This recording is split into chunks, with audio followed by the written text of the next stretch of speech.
The crack of a rifle echoed across Willamina Nelson's homestead as she stared down the smoking barrel, her heart hammering against her ribs. The rattlesnake lay dead at the corner of her small cabin, its scaled body still twitching.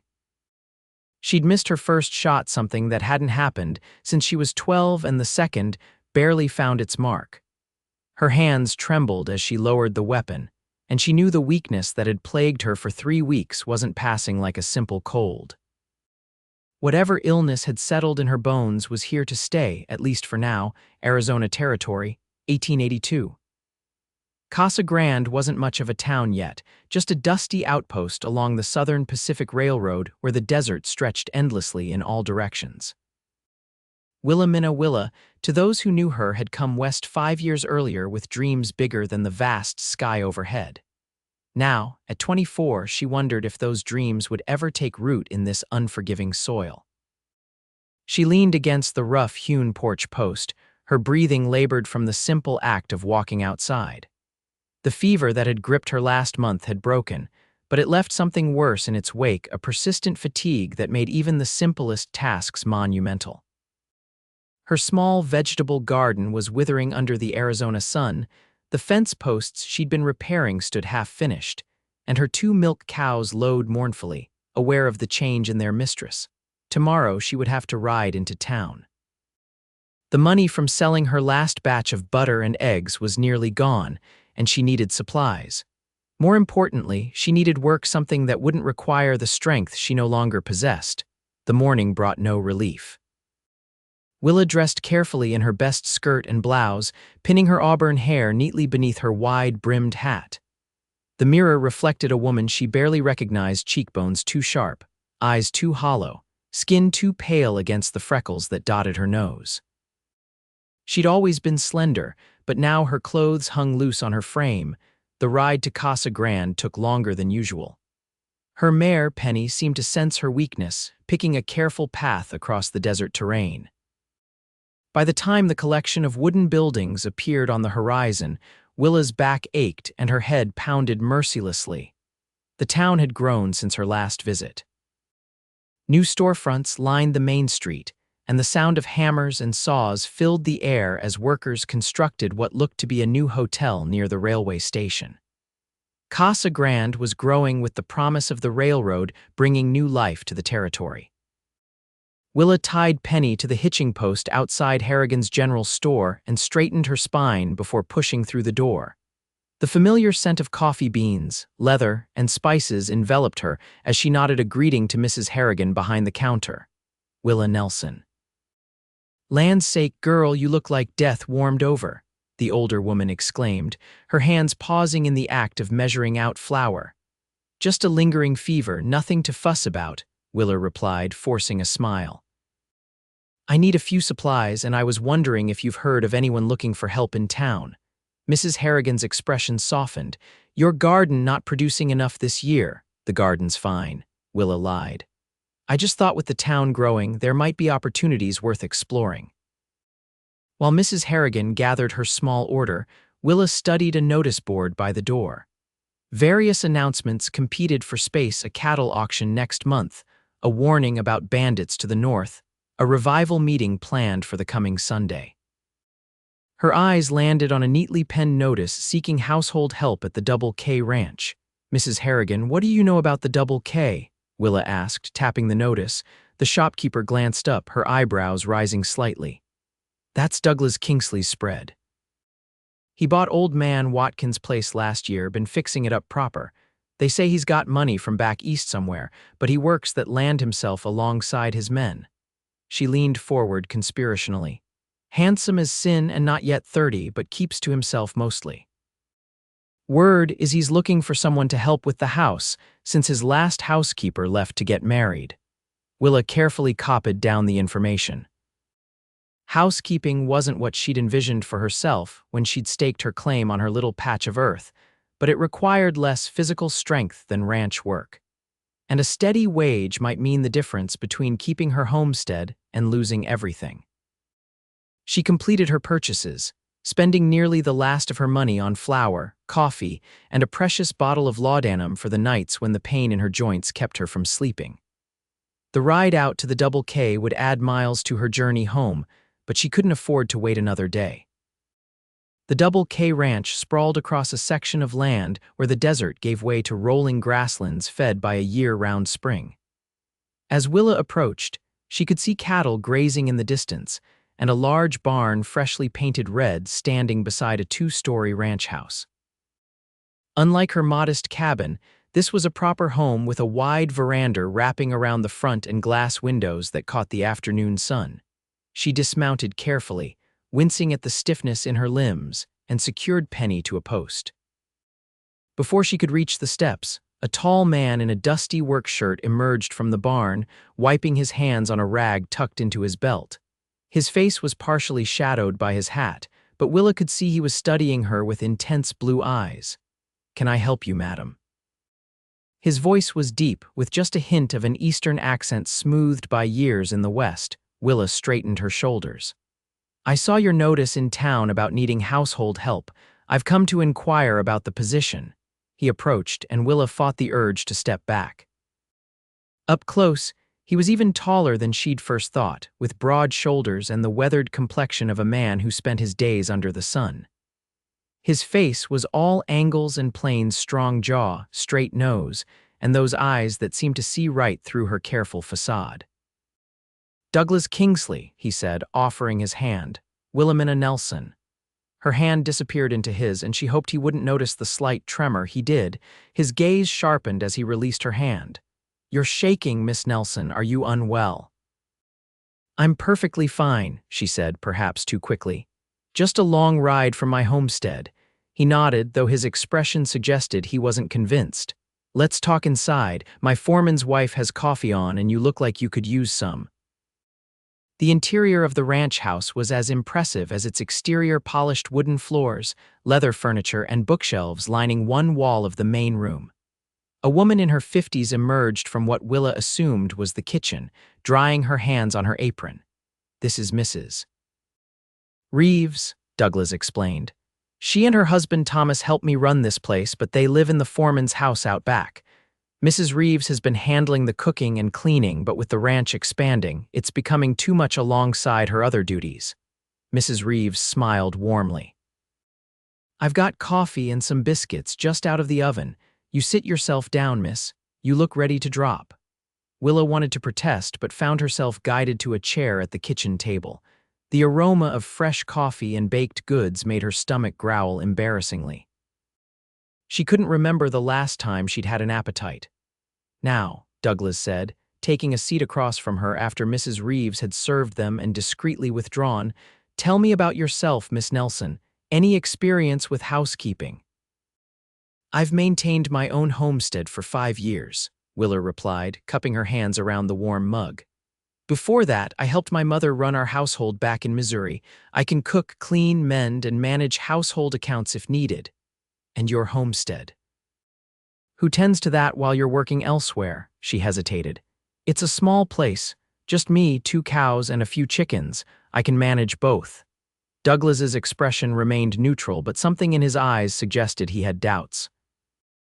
"The position would require you to be here 6 days a week, sunrise to sunset. Sundays would be your own. Room and board are provided if you want it, or you can ride back and forth if your place is close enough." "I prefer to return to my homestead," Willa said firmly.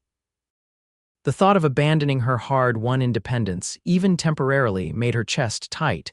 "As you wish." He took a slow sip of his coffee. "The pay is $30 a month. Does that suit you?" It was more than fair, generous even, and would allow her to hire occasional help for the heavier work at her own place. "Yes, that would be suitable." "Good. There's one more thing." He set down his cup and regarded her with that penetrating gaze. "You're ill, Miss Nelson." Willa froze, the denial she'd prepared dying on her lips under his steady examination. "I don't know what's ailing you," he continued, "but it's plain as day you're not at your full strength. Housekeeping is demanding work. There's laundry to haul, floors to scrub, furniture to move for cleaning. Can you handle those tasks in your condition?" Anger flared within her, hot and sudden. "Are you saying I'm too weak for the position, Mr. Kingsley?" "I'm asking an honest question that requires an honest answer." His tone remained even, but his gaze didn't waver. I need this job, she said, her voice lower than intended, and I'm stronger than I look. Something shifted in his expression, not pity, which she would have despised, but something akin to recognition. I'll make you a deal, Miss Nelson, 1 week's trial. If at the end of that week we're both satisfied with the arrangement, you'll have steady employment here at the Double K. Relief washed over her, quickly followed by determination. 1 week. She could manage anything for 1 week. When would you like me to start? Tomorrow morning, he said, rising from the table. Sunrise, Mrs. Reeves will show you what needs doing. Willa stood too quickly and swayed slightly, the room tilting alarmingly before righting itself. Douglas's hand shot out to steady her, gripping her elbow with surprising gentleness. I'm fine, she insisted, pulling away once she'd regained her balance. Of course you are. For the first time, a hint of a smile touched his lips. Until tomorrow, Miss Nelson. The ride home was grueling. By the time Willa reached her cabin, darkness had fallen, and every muscle in her body screamed in protest. She tended to Penny and the other animals mechanically, then collapsed onto her bed without bothering to undress fully. 1 week, she told herself as exhaustion pulled her toward sleep. She just needed to prove herself for 1 week.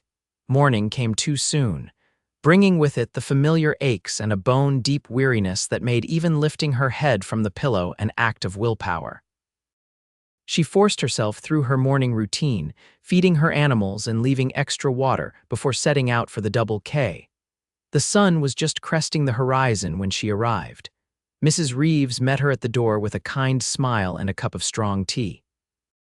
Mr. Kingsley's already out with the men, she explained, leading Willa through the house. He takes breakfast at 5 and dinner at noon sharp, suppers at 6, though sometimes he works late. The men eat at the bunkhouse, but Mr. Kingsley prefers his meals in the house. He's particular about his coffee strong enough to stand a spoon in it and doesn't abide clutter or dust. The tour revealed a home larger than Willa had initially realized. Besides the main floor with its parlor, dining room, kitchen, and study, there were 4 bedrooms upstairs, including the master suite where Douglas slept. Mrs. Reeves showed her the laundry shed out back, the root cellar, the smokehouse, and the kitchen garden that needed tending. It's a lot for one person, Mrs. Reeves admitted, but Mr. Kingsley's a fair employer. He won't work you beyond what's reasonable. The morning passed in a blur of activity. Willa swept and dusted the downstairs rooms, learning the layout of the house and where everything belonged. By mid-morning, her arms ached and her breathing had grown shallow, but she pressed on, determined not to show any sign of weakness. When the grandfather clock in the hall struck 11, she began preparations for the midday meal.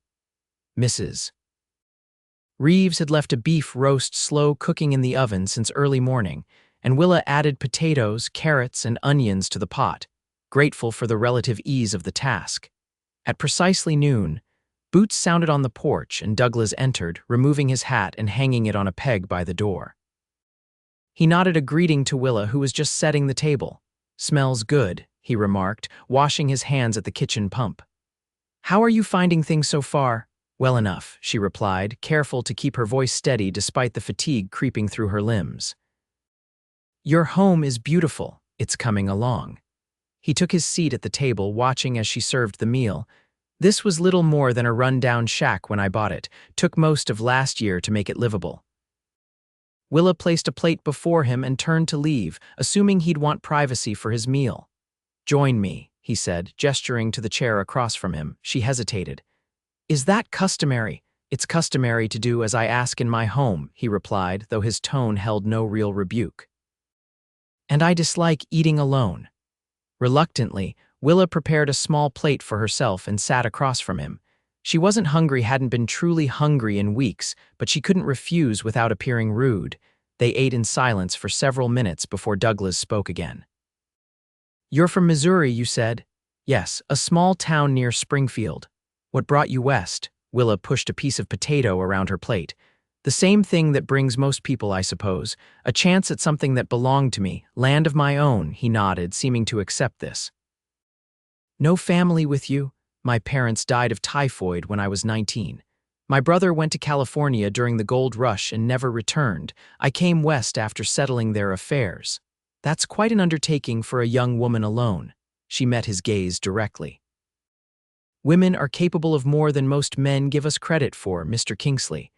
A smile tugged at the corner of his mouth. I've never doubted that, Miss Nelson. My mother ran our family's shipping business in Boston for 15 years after my father's death. She negotiated with hardened sea captains and cutthroat merchants without flinching. I learned early not to underestimate what a determined woman can accomplish. This unexpected revelation shifted something in Willa's perception of him. Then what brought you west? Surely there was opportunity in your family's business. The sea never called to me the way land does.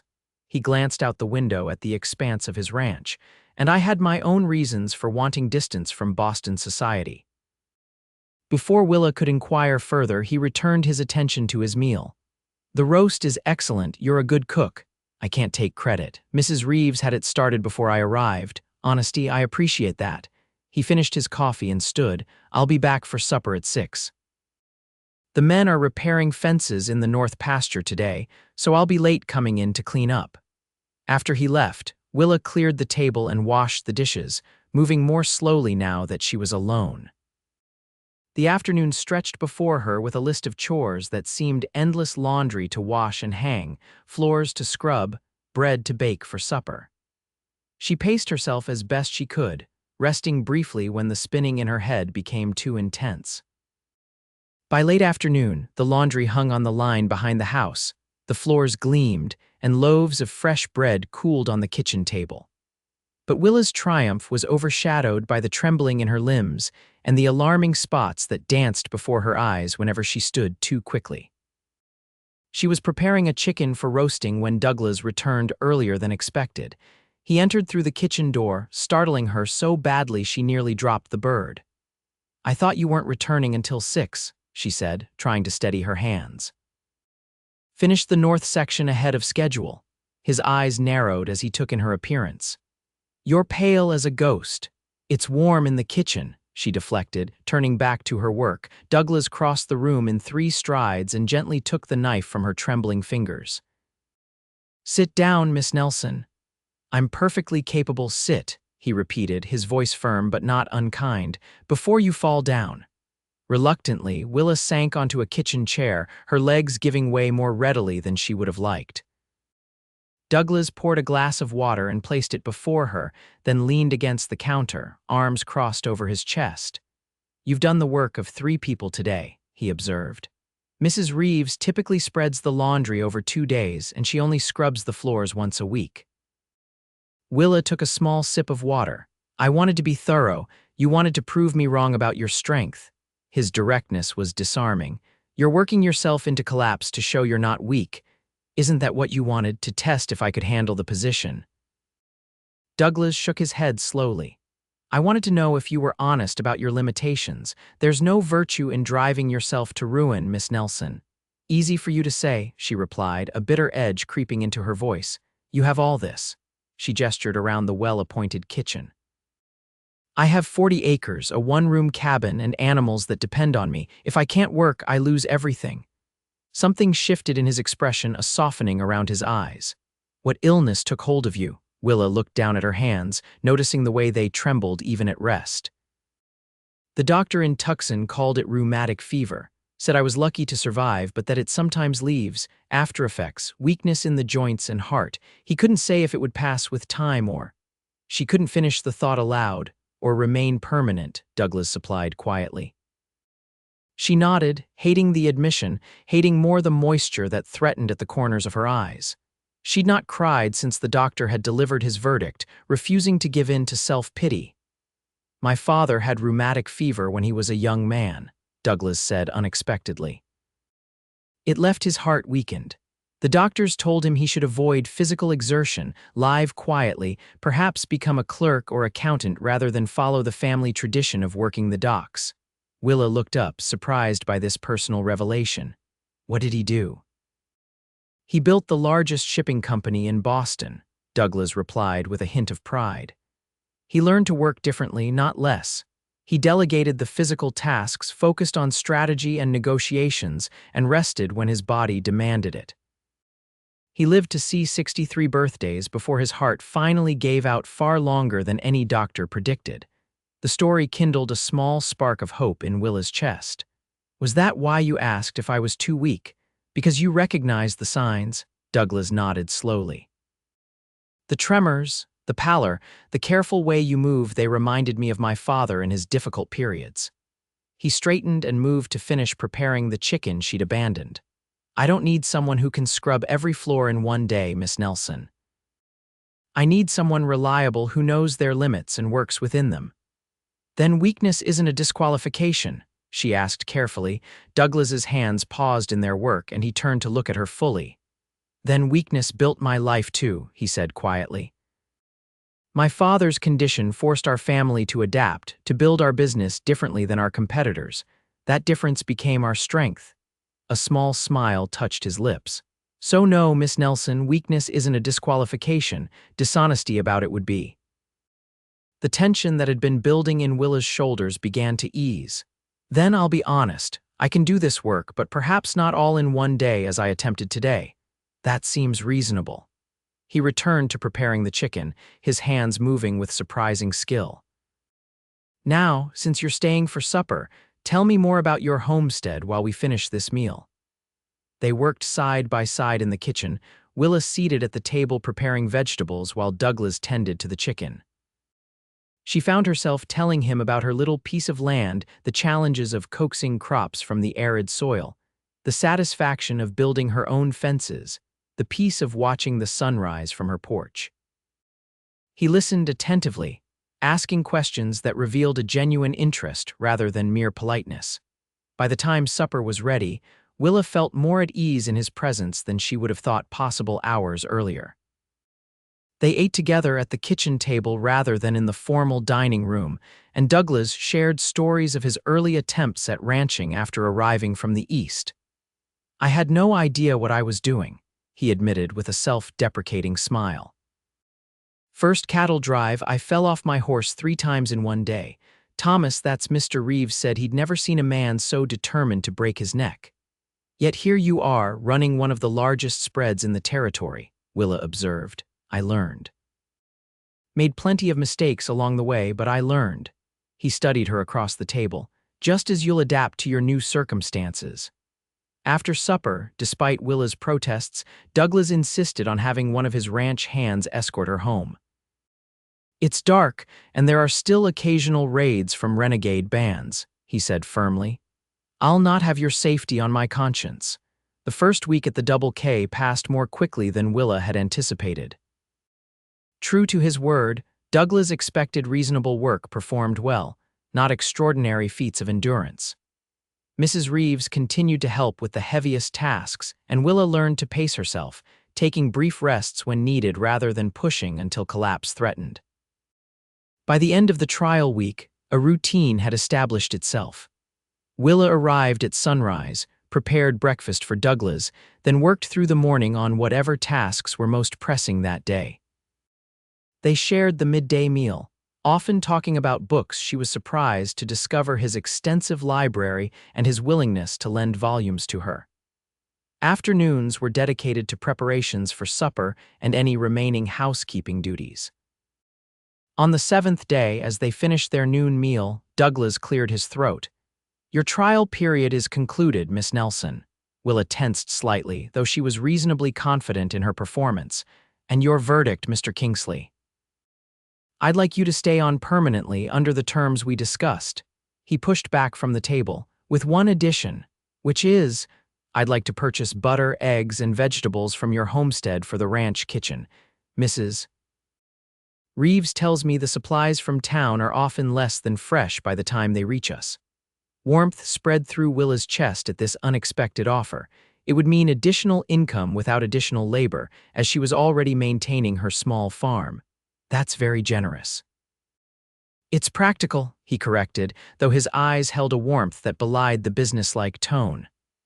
"Quality ingredients make for better meals. Do we have an agreement?" "We do," she replied, feeling as though a weight had lifted from her shoulders. For the first time since falling ill, the future didn't loom as a terrifying uncertainty. As summer deepened into fall, Willa settled into her new life straddling two worlds, housekeeper at the Double K by day, homesteader in her own right by night and on Sundays. Her health improved gradually with regular meals and work that didn't exhaust her completely. The tremors in her hands lessened, though they never disappeared entirely, and color returned to her cheeks. Douglas proved to be a fair employer and increasingly a friend. Their conversations over meals expanded beyond books to personal philosophies, memories of the East, and dreams for the future. He respected her intelligence, soliciting her opinion on household improvements and occasionally even ranch matters. "You have a practical mind," he told her one afternoon as they discussed methods for preserving the fall harvest. "You see solutions others might miss." Such compliments, delivered matter-of-factly rather than with flattery, warmed Willa in ways she found increasingly difficult to ignore. Douglas Kingsley was unlike any man she'd known, educated yet unpretentious, confident without arrogance, and possessed of a quiet strength that had nothing to do with physical power. The change in their relationship came gradually, like the shifting of seasons. Willa noticed Douglas lingering over meals, finding reasons to be in the house when she worked, offering to teach her to play chess in the evenings before her ride home.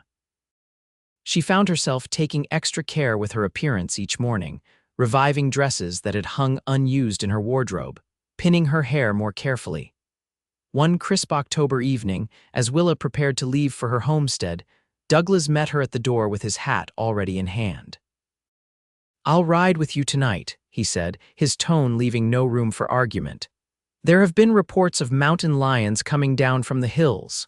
"I've made this ride dozens of times," she protested mildly, "and you'll make it dozens more with me beside you tonight."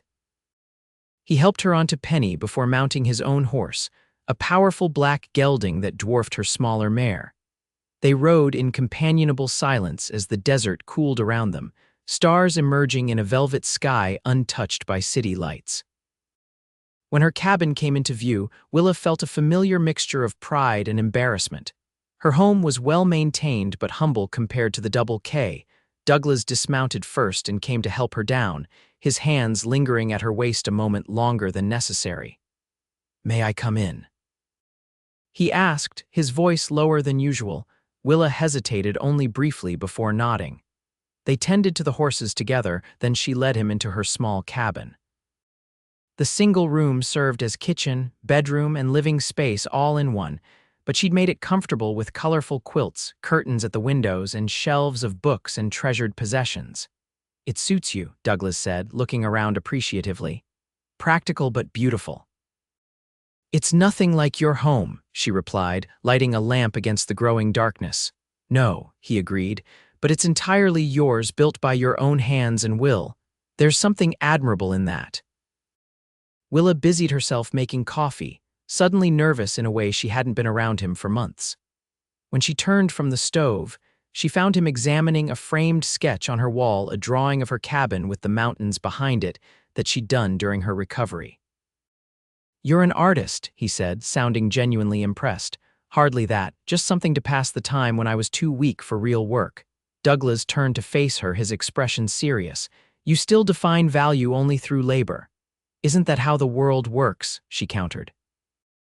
"A person's worth measured by what they can produce, perhaps in cities, among people who have forgotten what matters." He stepped closer. "Out here, we know better. A person's worth lies in their character, their heart, their spirit." The intensity in his blue eyes made her breath catch. "Douglas, I've watched you these past months," he continued, his voice gentle. "Seen how you face each day with courage despite your struggles, how you refuse to surrender to circumstance, how you create beauty even in difficult conditions." He gestured around her small home. "You've called yourself weak, echoing what doctors and perhaps others have labeled you, but I see only strength." Willa's heart hammered against her ribs. "What are you saying?" "I'm saying I admire you, Willamina Nelson." He took another step closer. "More than admire.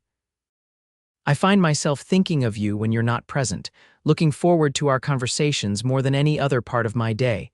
She swallowed hard, searching for words. "I'm your housekeeper." "Is that all you wish to be?" The directness of his question left no room for evasion. "No," she admitted softly. But I have nothing to offer a man like you. My health is uncertain, my future unclear. I can barely maintain my own homestead." Douglas reached out, gently taking her trembling hands in his. "Then weakness built my life too," he repeated his words from that first day. "My father's illness shaped our family's destiny. My own limitations brought me west instead of following the path set before me. And now your supposed weakness has brought you into my home and my heart." His thumbs traced gentle circles on her palms. "I don't want a ranch hand for a wife, Willa. I want a partner, someone who sees the world clearly, faces challenges honestly, and creates beauty from whatever materials life provides." Tears pricked at Willa's eyes. "Are you asking what I think you're asking?" "Not yet," he said with a small smile. "I'm too practical for that. I'm asking permission to court you properly, to prove that what I feel isn't a passing fancy or misplaced gallantry." Relief and joy washed through her in equal measure. "Yes," she whispered. "I would like that very much." His smile widened, transforming his usually serious face. Slowly, he leaned forward and pressed his lips to her forehead in a gesture of such tender respect that Willa's eyes fluttered closed.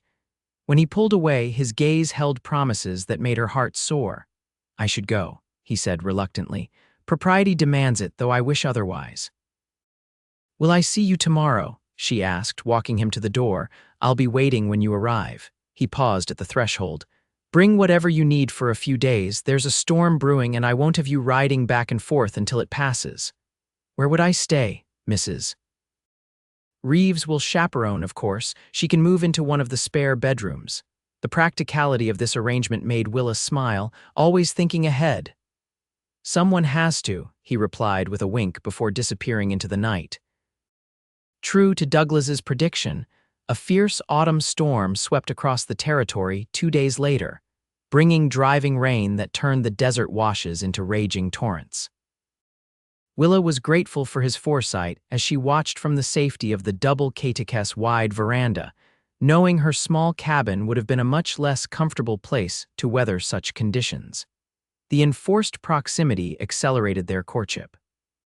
With outdoor work limited by the weather, Douglas spent more time in the house, helping Willa with indoor projects, teaching her to play chess by the fire in the evenings, and sharing stories of his childhood in Boston. Mrs. Reeves maintained a watchful but discreet presence, clearly approving of the developing relationship between her employer and the housekeeper. On the third evening of the storm, after Mrs. Reeves had retired to her room, Douglas and Willa sat before the fire in the parlor, a chessboard between them. Willa was improving at the game, but still no match for Douglas's strategic mind. "Checkmate," he announced, capturing her queen with a satisfied smile. "One day I'll beat you," she promised, leaning back in her chair. "I don't doubt it." He began resetting the pieces. "You have a natural talent for seeing several moves ahead. You just need practice." A comfortable silence fell between them as the fire crackled and rain lashed against the windows. Willa found herself studying Douglas's face in the warm glow, the strong line of his jaw, the small scar near his right eyebrow, the way his eyes reflected the dancing flames. "What are you thinking?" he asked, catching her gaze. "That I never expected to be here," she admitted. "When I came west, I imagined a solitary life. Independence was all I wanted. And now," she smiled softly, "now I'm discovering that independence and connection aren't mutually exclusive, that perhaps there's strength in partnership that can't be found alone." Douglas abandoned the chessboard and moved to sit beside her on the small sofa. "My father told me once that the strongest structures are those built with both rigid beams and flexible joints. Too rigid and they crack under pressure. Too flexible and they collapse under their own weight." "And you think we could build such a structure together?" Willa asked, her voice barely above a whisper. "I know we could." He took her hand, his thumb brushing over her knuckles. "You bring wisdom and resilience I've never found in another person. And if I may be so bold, I think I offer the stability and support you've been lacking." The truth of his words resonated within her. Since falling ill, Willa had struggled against the reality that some battles couldn't be won through sheer determination. Douglas had shown her another way, not surrender, but adaptation, not weakness, but a different kind of strength. "I love you," she said simply, the words rising from somewhere deep and true within her. Not because you've offered security or ease, but because you saw me clearly when I couldn't see myself. Joy transformed his face. And I love you, Willamina Nelson, for your courage, your intelligence, and yes, even your stubborn pride. His hand rose to cup her cheek. May I kiss you? Her answer was to lean forward, closing the distance between them. His lips met hers gently at first, then with growing certainty as she responded. Willa had been kissed before fumbling embraces from boys back in Missouri, but never like this. Douglas kissed her as if memorizing her, as if they had all the time in the world yet couldn't bear to waste a moment. When they finally parted, both slightly breathless, he rested his forehead against hers. Marry me, he whispered. Not someday, not eventually. As soon as the minister can be brought from Tucson. Yes, she replied without hesitation. Though people will talk about how quickly it's happened, he laughed softly. Let them talk, we know what we've found in each other. The storm broke the next day, leaving behind a washed, clean world where desert flowers had already begun to push through the damp soil. Douglas rode into Casa Grande to send telegrams, one to the minister in Tucson, and others to friends he wished to invite to the wedding. Willa returned to her homestead to gather her belongings and tend to her animals, her heart lighter than it had been in months. They were married 2 weeks later on the veranda of the Double K Ranch, with the desert in full bloom around them. Mrs. Reeves had helped Willa create a simple but elegant dress from cream-colored silk Douglas had ordered from Tucson, and wildflowers adorned her pinned-up hair. Douglas stood tall and proud in a new black suit, his eyes never leaving Willa's face as they spoke their vows before the small gathering of friends and neighbors. I promise to honor both your strength and your limitations, Douglas added to the traditional vows. To build a life with you that allows each of us to flourish in our own way. Willa's voice was steady as she responded. I promise to trust in our partnership when my own strength falters, and to remind you of yours when doubts arise. The celebration afterward was modest but joyful. Tables set up under the cottonwood trees groaned with food prepared by Mrs. Reeves and the neighboring ranch wives. A fiddler from town played lively tunes that had even the most dignified guests tapping their feet. As the afternoon sun began its descent, Douglas pulled Willa aside from the festivities, leading her to a quiet spot near the corral. I have a wedding gift for you, he said, his eyes bright with excitement. You've given me more than enough, she protested gently. This is different. He guided her around the corner of the barn where a covered wagon stood waiting, hitched to a team of sturdy horses. I thought we might take a few days for ourselves before settling into ranch life. There's a place in the mountains I discovered last year, a small cabin near a lake, completely private. Tears welled in Willa's eyes at his thoughtfulness. A honeymoon. Yes, but also a chance for you to rest. He squeezed her hand. The last few weeks have been demanding, and I want you well for our new beginning. She rose on tiptoe to kiss him softly. Thank you for understanding what I need, even when I don't say it. They departed as the sun was setting, amid cheerful farewells and knowing smiles from their guests. The journey to the mountains took 2 days of leisurely travel, Douglas careful not to push Willa beyond her endurance. They talked for hours as the wagon rolled through changing landscapes, desert giving way to grasslands, then the pine forests of the higher elevations. The cabin, when they reached it, was small but sturdy, built by a prospector who had long since moved on. Douglas had arranged for supplies to be delivered ahead of their arrival, and a stack of firewood waited beside the stone fireplace. It's perfect, Willa said as she explored the simple space, one room with a bed, a table, 2 chairs, and little else. I thought you might appreciate the simplicity. Douglas built a fire against the mountain evening chill. No responsibilities, no expectations, just us. The days that followed were among the happiest of Willa's life. They hiked short distances when her strength allowed, fished in the clear mountain lake, read aloud to each other from books Douglas had packed, and talked endlessly about their pasts, their hopes for the Double K, and the family they hoped to build together. At night, they discovered each other with tender passion, Douglas always attentive to Willa's comfort and energy. In his arms, she felt neither weak nor limited, but whole and deeply loved. "Do you think we could have children?" She asked on their final evening, her head resting on his chest as they lay watching the fire. It was a fear she'd carried silently since her illness that her damaged heart might not sustain the demands of pregnancy and motherhood. Douglas's hand stroked her hair gently. The doctor in Tucson said there was no reason why not, with proper care and rest. "But even if we can't, Willa, it wouldn't change what we have. You've thought about this already?" "I consulted him when I realized my feelings for you," he admitted. "Not because it would change my mind about wanting you as my wife, but because I wanted to be prepared for whatever challenges we might face." The depth of his consideration moved her deeply. "You plan for everything." "Not everything," he said with a low chuckle. "I never planned to fall in love with the stubborn woman who appeared on my doorstep insisting she wasn't weak. And yet here we are." "Here we are," he agreed, tilting her face up to kiss her, "building something neither of us could have created alone."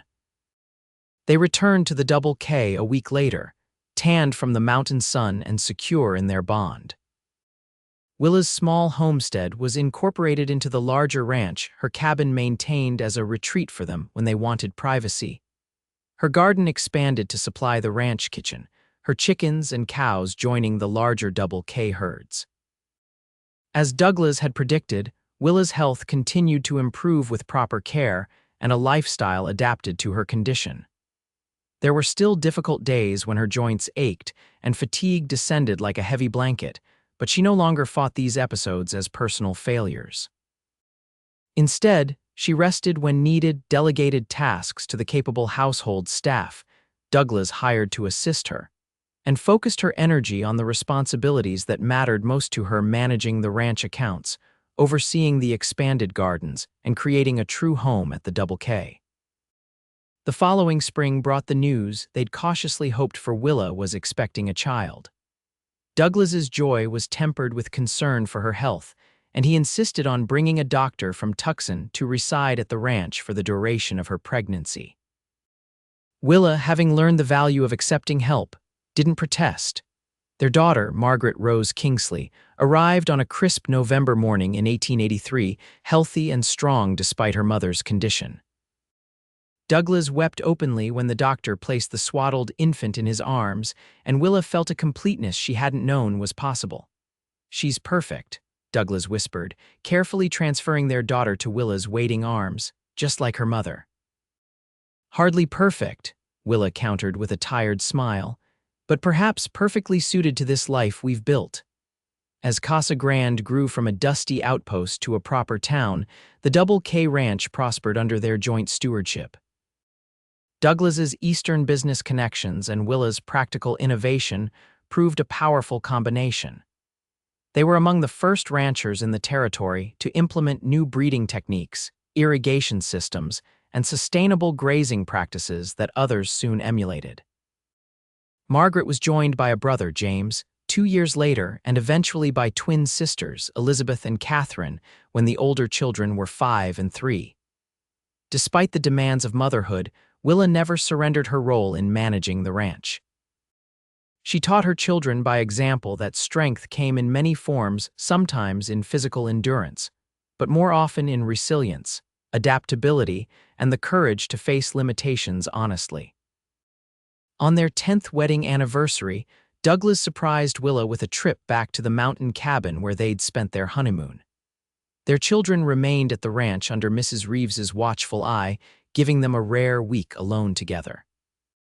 The cabin had changed little, though Douglas had added a few comforts over the years: a larger bed, a bookshelf stocked with their favorites, a pair of comfortable rocking chairs on the small porch. They spent the evenings as they often did at home, playing chess before the fire or reading aloud to each other, but without the constant demands of the ranch and family. On their final night, as they sat on the porch watching stars emerge above the pines, Douglas took Willa's hand in his. Though the years had added silver strands to her auburn hair and fine lines around her eyes, he looked at her with the same admiration as on the day they'd met. "Do you remember what your employer said when you first came looking for work?" he asked. "That I was too weak for the position," she replied with a small smile, the old hurt long since healed. And do you remember what I told you? Then weakness built my life too, she quoted softly, words that changed everything for me. Douglas nodded, his thumb tracing the gold band on her finger.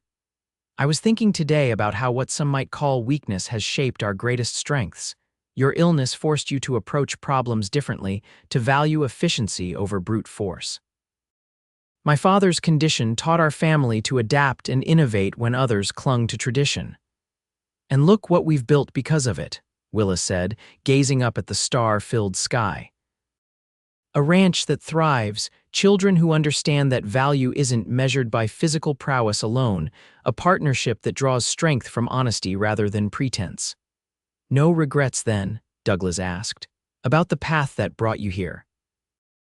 Willa leaned her head against his shoulder, feeling the steady beat of his heart beneath her cheek. Not one, she whispered. Every step, even the painful ones, led me exactly where I was meant to be. As they returned to the Double K the next day, the familiar silhouette of the ranch house appearing on the horizon, Willa reflected on the journey that had brought her here. The frightened young woman who had once faced an uncertain future alone could never have imagined the life that awaited her, not just security and comfort, but deep partnership, purposeful work, and the joy of children who carried forward the best of both their parents. Her employer had once called her weak, and in that moment, the word had cut deeply. But the cowboy who became her husband had shown her that weakness was merely the beginning of the story, not a final judgment, but a foundation upon which remarkable lives could be built.